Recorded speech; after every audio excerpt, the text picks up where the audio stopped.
BJP নেত্রী অগ্নিমিত্রা পাল যাদবপুর জেলার সাংগঠনিক বারুইপুর কার্যালয়ে এক সাংবাদিক বৈঠক করেন। সেখানে সাংবাদিকরা প্রশ্ন করেন অভিষেক বন্দ্যোপাধ্যায় রাজ্যের বাজেটকে প্রশংসা করেছেন এবং কেন্দ্রীয় বাজেটকে সমালোচনা করেছেন।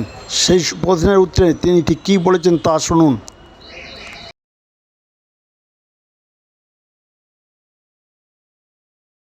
অভিষেক বন্দ্যোপাধ্যায় রাজ্যের বাজেটে ভূয়সী প্রশংসা করেছে, দিল্লির বাজেটে তার জন্য বিস্ফোরক মন্তব্য করেছেন, কি বলবেন?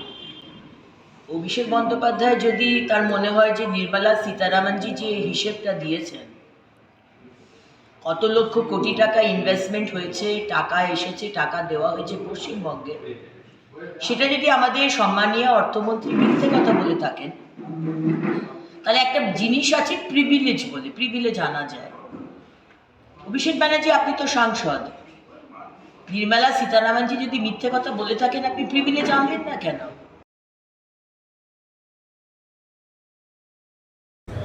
আমি তো ডেটা সোর্স লোকসভায় জমা দিয়েছি।